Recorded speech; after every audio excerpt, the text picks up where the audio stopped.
Media playback is unsupported on your device. Media captionWere preparing for the worst, says Standard Chartered boss Bill Winters. The UK's ability to attract talent is already suffering, following the vote to leave the EU, according to the boss of the UK's fifth-largest bank. Standard Chartered is preparing for the worst from Brexit. Chief Executive Bill Winters told the BBC, the UK-headquartered bank is in the process of turning its Frankfurt branch into a subsidiary, requiring additional capital, licenses and staff. He said this was inconvenient and expensive and will damage London. London will take hits in the context of Brexit. I think big parts of the euro-denominated corporate banking business will be forced into Europe. It's possible that through the Brexit negotiations that there is some sort of extended passporting rule ability of banks to sell services across Europe from a UK base, but none of us are expecting that, quite frankly, or preparing for that. We have to prepare for the worst. Let's hope for the best, but we're prepared for the worst. Talent loss. Mr. Winters said he would be happy to take the tens of millions of pounds he has spent on Brexit contingency planning and flush it down the toilet if it meant he could carry on as before and maintain the bank's current structure. The mood from the UK has already affected the bank's ability to attract the best and brightest talent, according to Mr. Winters. We have already had some setbacks for the talent pool in London through the restriction on student visas.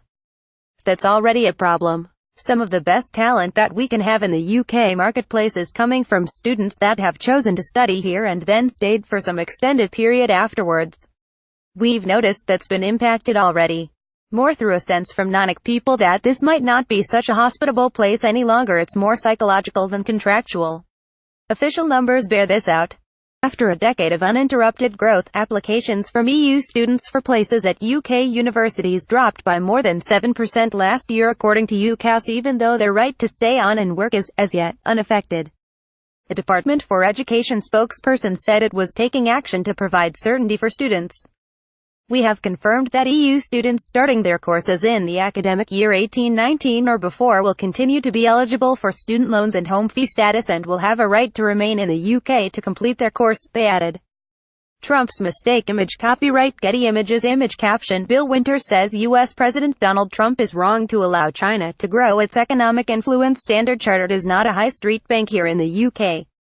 It is probably best known here as Liverpool FC's shirt sponsor, but it is a well-known financial brand in Asia, the Middle East and Africa, and has a front-row seat when it comes to financing global trade and investment. It provides advice and cash to grease the wheels of commerce within and between some of the world's fastest-growing markets.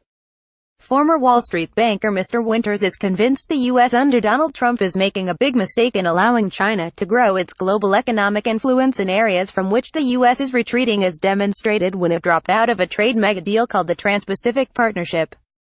They're creating effectively a multi-regional trading bloc, creating these markets in much the same way that the US and UK created markets in Europe after the Second World War during a period of so much devastation. They are creating markets where they will be less dependent on Europe. The US is taking itself out of some of the key discussions for them and then actual trade agreements where the US could continue to have an extremely benevolent influence that it has had for decades. I think we have got to be extremely careful about that, and the UK does as well. Media playback is unsupported on your device. Media caption. Bill Winters discusses the growing influence of China. Mr. Winters understands risk.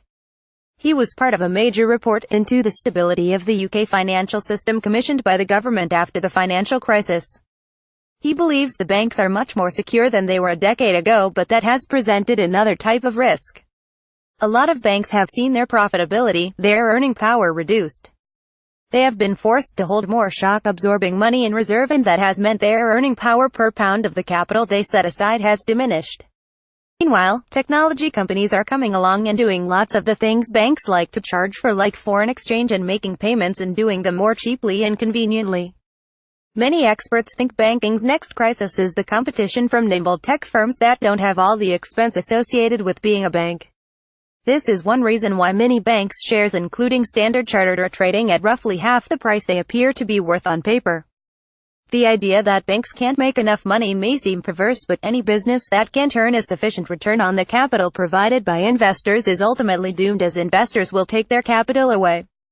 Mr. Winters, however, is confident that banks are here to stay.